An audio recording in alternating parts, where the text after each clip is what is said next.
परमात्मा प्राप्ति का परम साधन नाम है। हमें केवल एक नियम लेना है, निरंतर नाम जप करने का। मन की वृत्तियां ऐसी बन जाएं कि नाम जप के बिना हमें एक क्षण भी चैन न पड़े। तद्विस्मरणेन परम व्याकुलते, हर समय हर क्षण नाम जप। नाम भजन के कितने प्रकार हैं? नाम भजन के 3 प्रकार हैं। नाम जप, नाम कीर्तन, नाम स्मरण। 3 प्रकार से नाम का रसास्वादन किया जाता है, जप के द्वारा, स्मरण के द्वारा और कीर्तन के द्वारा। ये जप क्या है?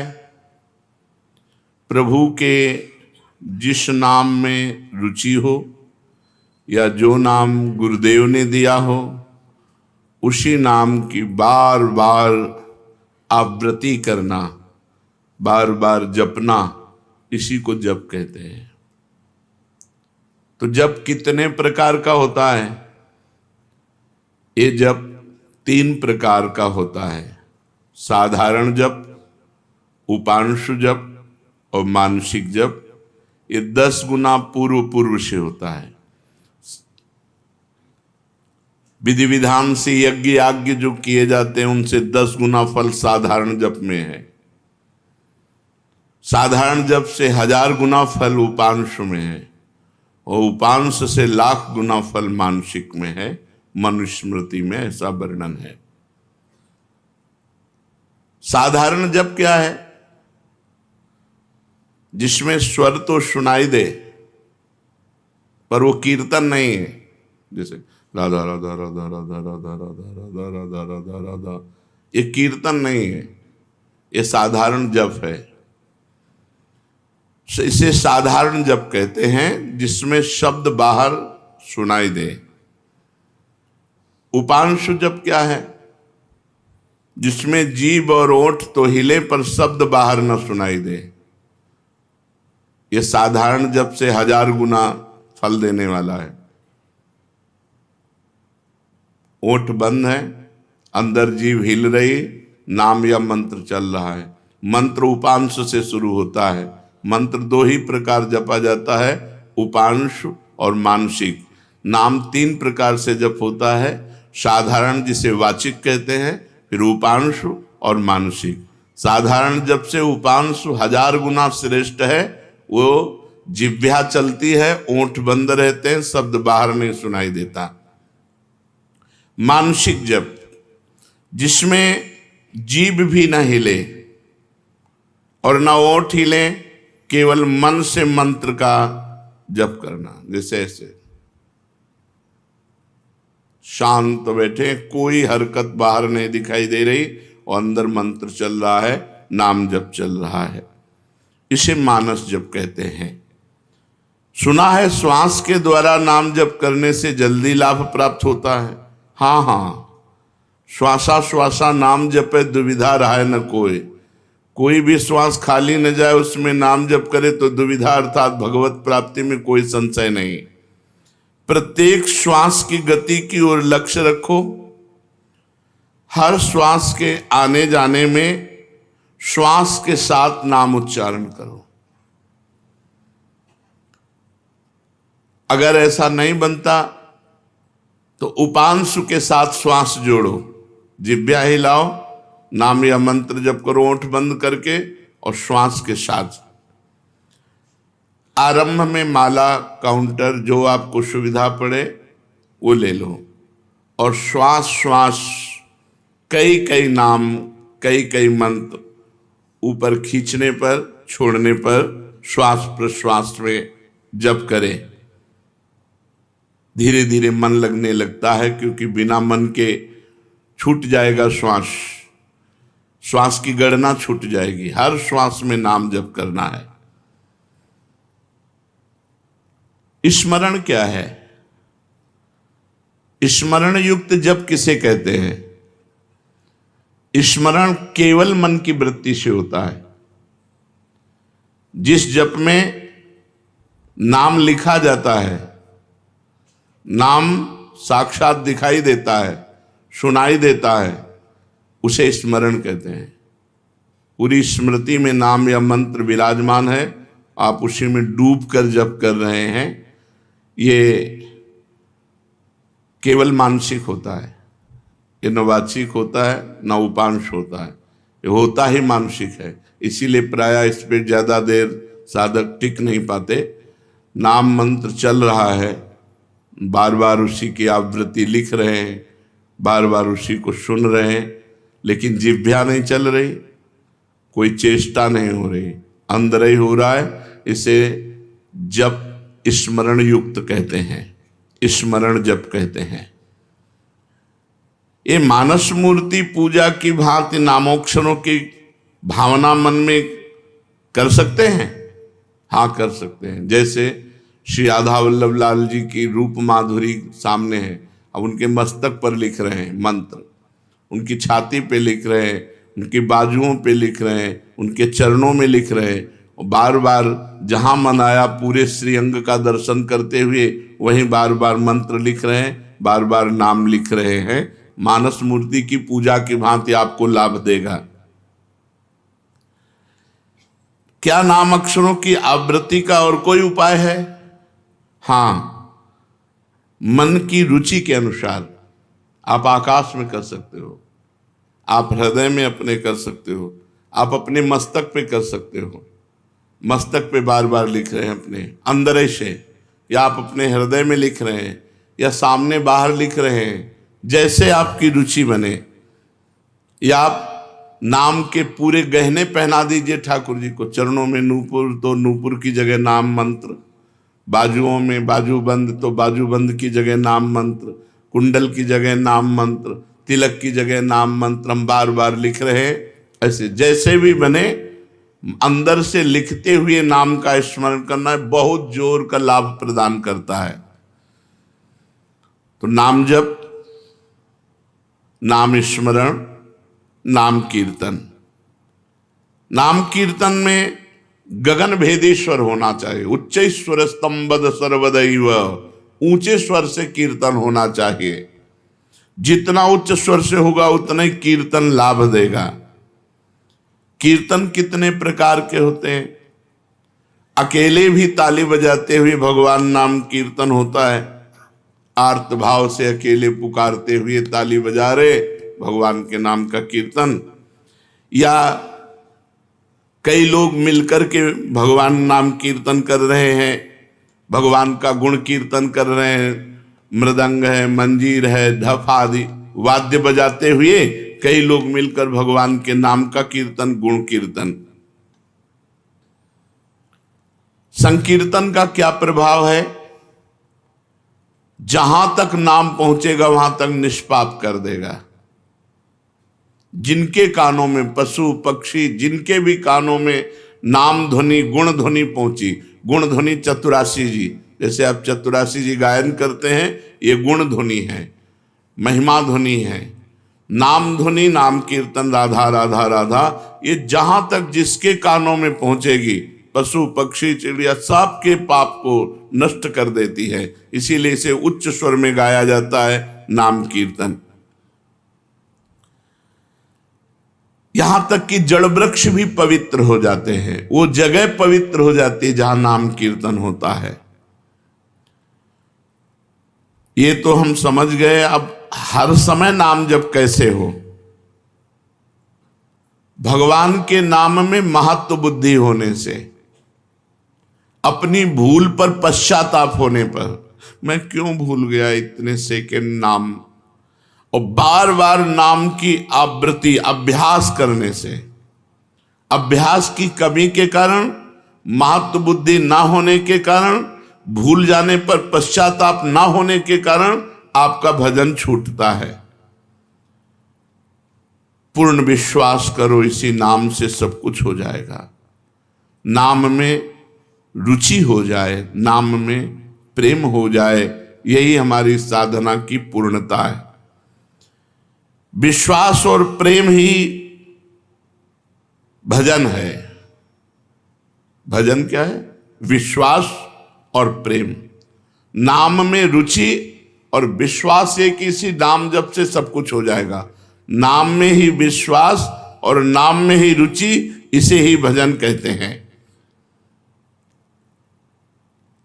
और भजन करते हुए भी यदि भजन में रुचि नहीं हो रही तो 10 नामापराधों में कोई एक अपराध बन रहा है, उससे बचना चाहिए।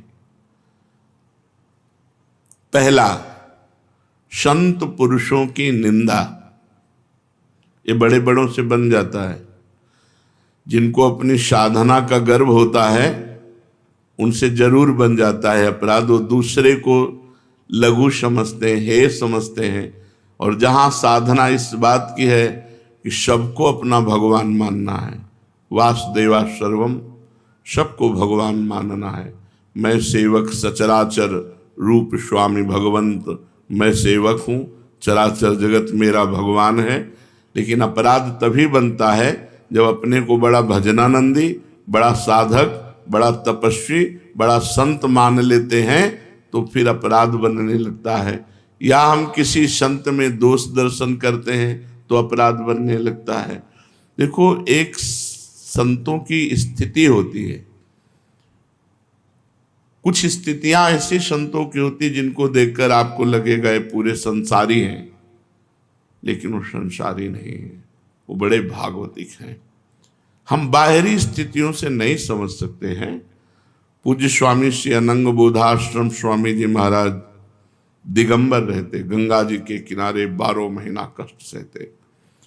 और जब वहाँ खेत करने वाले जो तरबूज की खेती, सब्जी की खेती गंगा किनारे करते हैं, वो जब आते तो उनके पीछे लग जाते हो, कहते सुनो थोड़ी तमाकू दे दो, थोड़ी तमाकू दे दो।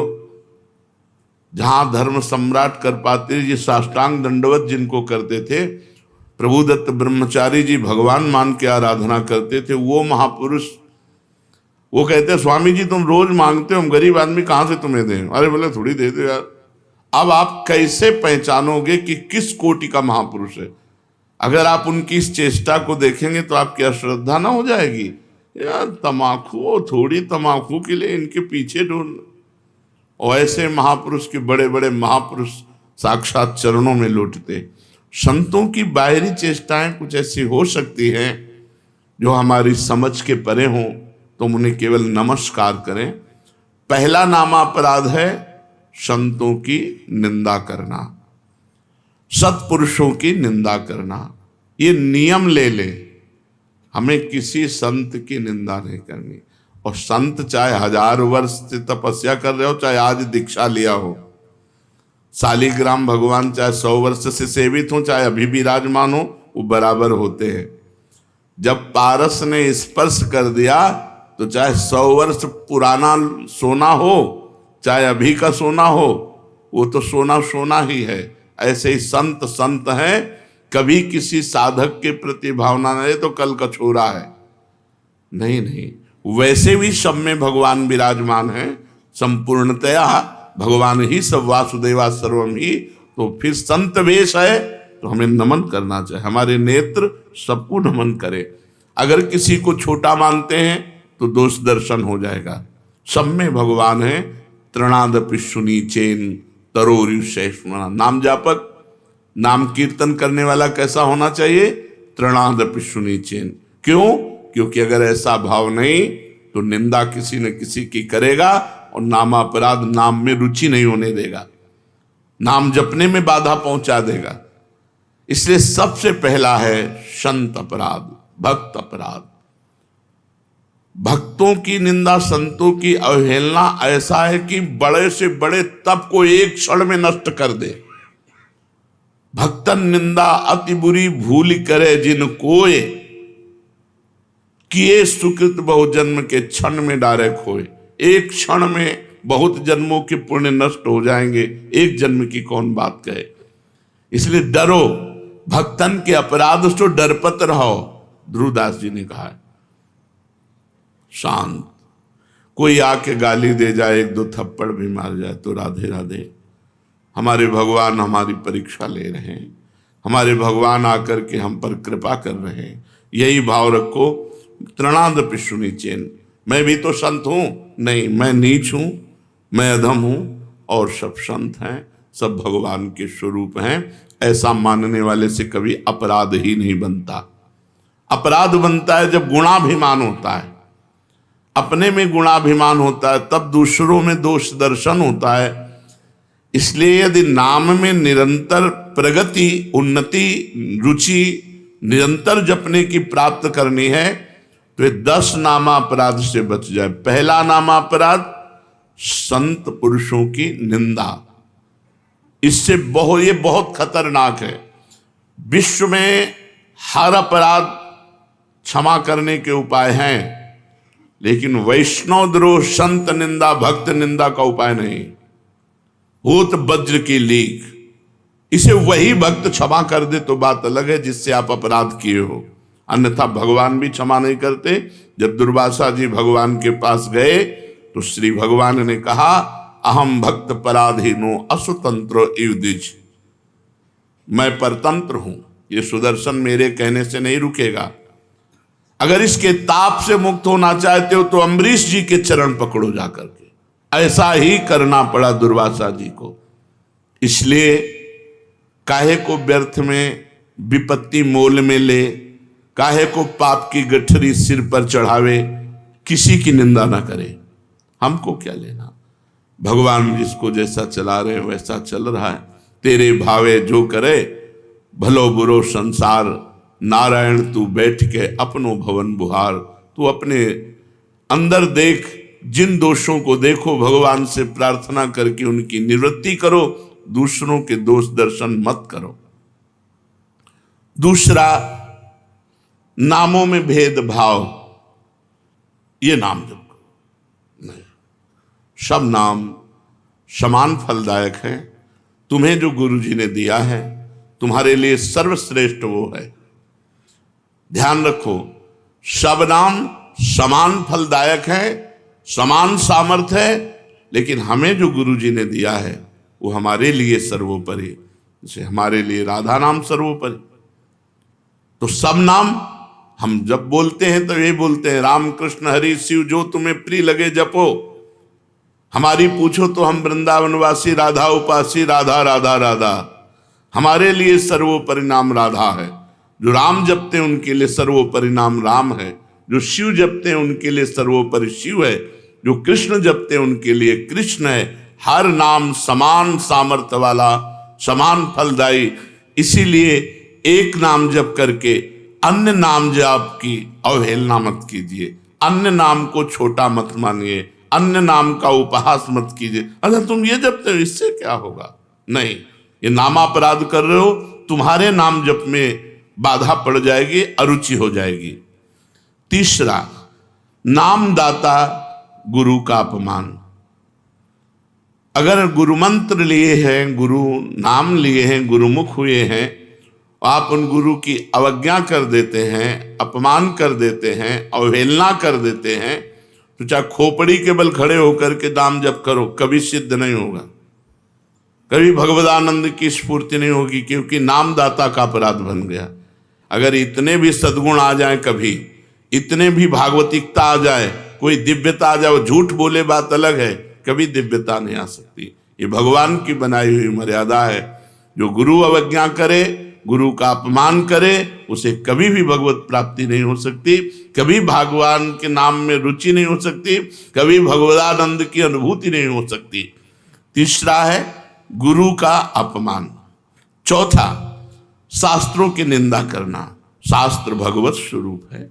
शास्त्र के स्वाध्याय से ही ज्ञान या नाम में प्रीति होती है, भगवान की तरफ चलना होता है।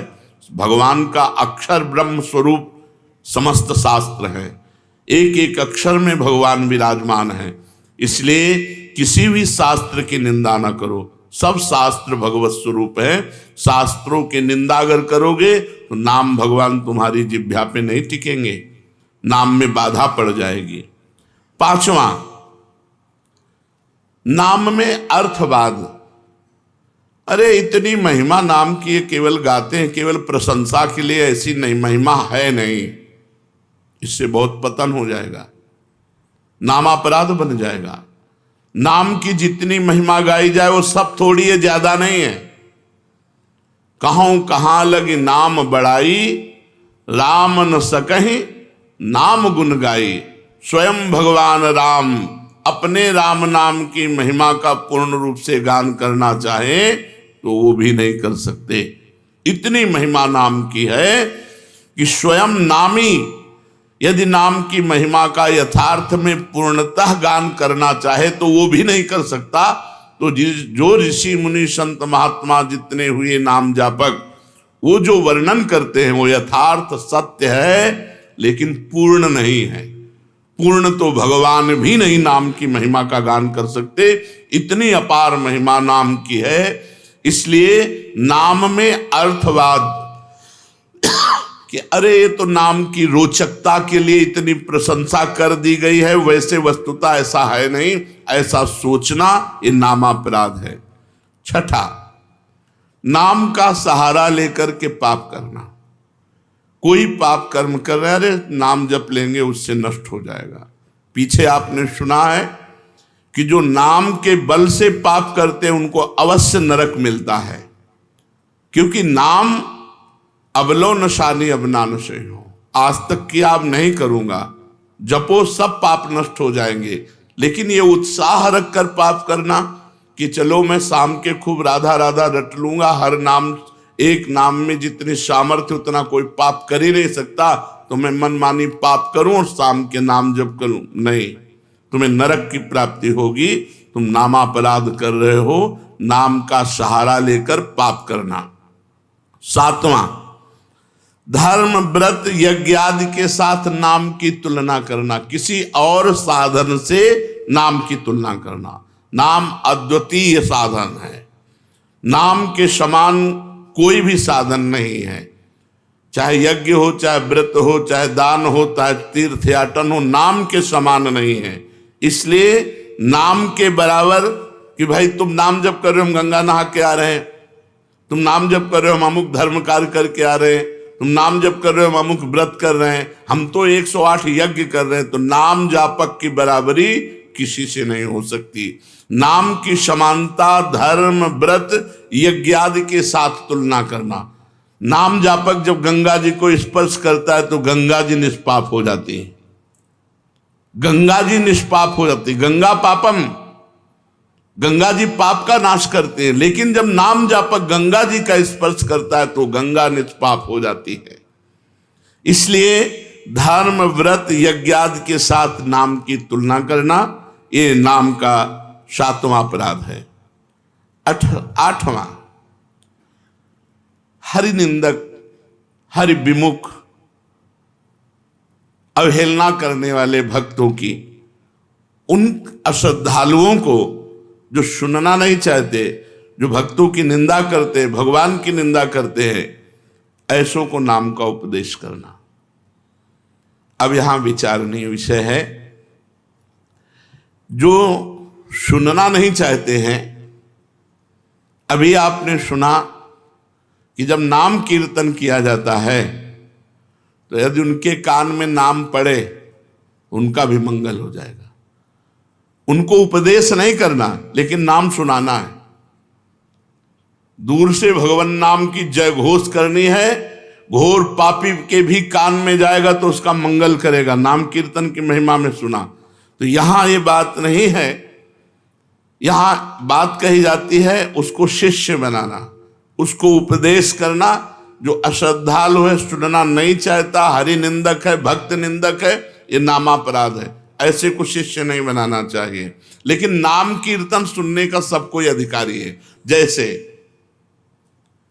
जगाई और मधाई, मांस मदिरा आदि सबसे युक्त पुरुष, घोर दुष्ट स्वभाव, भक्त को देख करके ही गाली देना और उनका उपहास करना।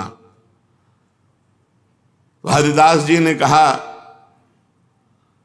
नित्यानंद महाप्रभु से, छोड़ो, इनके समीप भी नहीं चलना, ये मोहल्ले में उनका तंबू लगा हुआ है, शिविर लगा हुआ है, चलोगे ठीक नहीं है। काहे को मधुमक्खी के छत्ता पे ईंट मारे, वो भनभना के तुम्हारे ऊपर ही आएंगी। तो नित्यानंद महाप्रभु ने कहा अधिकारी तो यही है, ऐसे लोग ही अधिकारी हैं हरिनाम के, जो घोर पापाचरण में रत हैं। उनके कान पर यदि हरिनाम जाएगा तो उनका भी मंगल हो जाएगा। जाके महामंत्र का उच्चारण किया, परिणाम वही हुआ जैसे बर्रा के छत्ता में कोई ईंट मार दे। शराब के नशे में थे, एक घड़ा उठाया और फेंक के मारा तो नित्यानंद महाप्रभु के सर पर लगा और रक्त स्राव होने लगा। भगवान नाम उच्चारण करते हुए ये प्रहार उनको सहना पड़ा। उनके लिए जब ये सूचना मिली चैतन्य महाप्रभु को तो भगवद आवेश में आ गए और सुदर्शन चक्र का स्मरण किया। सबने प्रार्थना करी, नित्यानंद महाप्रभु चरणों में लौट गए। प्रभु आपका अवतार दुष्टता का नाश करने के लिए, दुष्टों का नाश करने के लिए नहीं, प्रभु ये आपके विशेष दया पात्र है, कृपा पात्र है।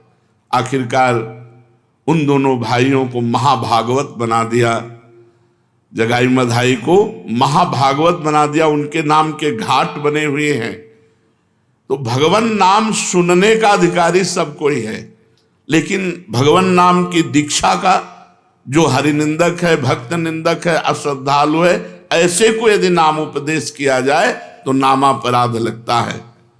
9वां, इतनी नाम की महिमा सुनी और फिर भी नाम जप नहीं किए, ये नामापराध है। ये 9वां नामापराध है, नाम की महिमा सुनकर नाम में प्रेम ना करना, नाम की महिमा सुनकर नाम जप ना करना। इतनी महिमा सुनी, भगवान ने इतनी कृपा करी कि नाम की महिमा सुनवाई और आप नाम जप में नहीं लगे, अब आप अपराधी हो, आपको दंड मिलेगा। 10वां, मैं मेरे में फंसे रहना और भोगों से प्रेम करना और नाम का विस्मरण कर देना। नाम गुरु जी ने दिया, जपने की प्रेरणा की, मैं मोर तोर तैसी माया में फंसे रहे, भोगों में फंसे रहे, तुम्हारी दुर्गति पक्की होगी।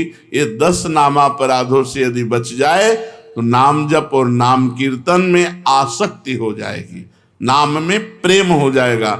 यदि हमें नाम में प्रेम नहीं हो रहा तो देख लो इन 10 नामापराधों में कोई एक अपराध बन रहा है। पहला, संत पुरुषों की निंदा। दूसरा, नामों में भेदभाव। तीसरा, गुरु का अपमान। चौथा, शास्त्र निंदा। 5वां, हरिनाम में अर्थवाद। छठा, नाम का सहारा लेकर पाप करना। 7वां, धर्म व्रत यज्ञादि के साथ नाम की तुलना करना। 8वां, अश्रद्धालु हरिविमुख और सुनना ना चाहने वालों को भी नाम का उपदेश करना।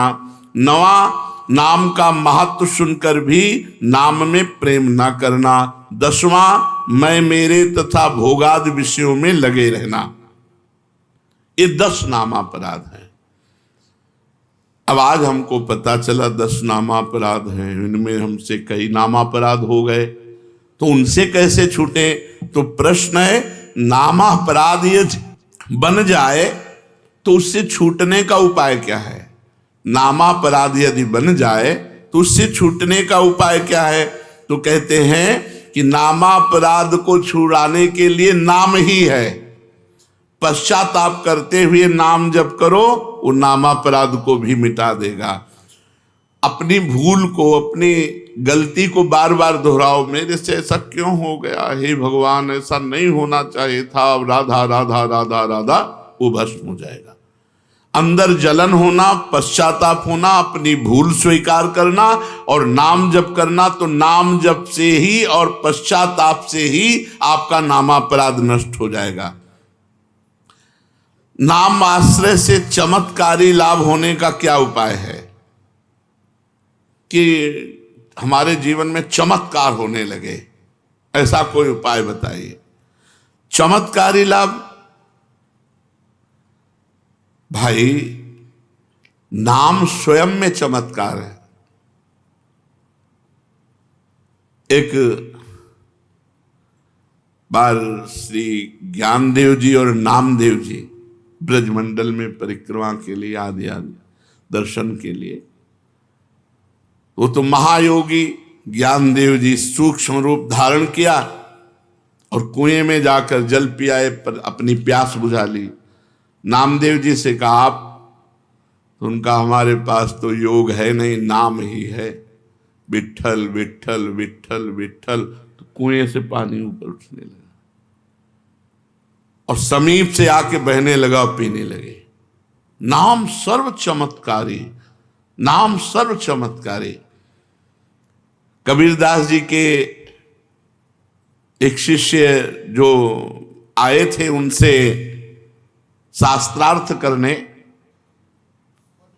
पद्मनाभ जी, वो जा रहे थे तो एक भीड़ लगी हुई थी। तो ऐसे कौतूहलवश देखा क्या बात है, तो एक आदमी आत्महत्या करने जा रहा था। उसे गलित कुष्ठ था शरीर में, तो पत्थर बांध करके वो गंगा जी में डूबकर मरना चाहता था।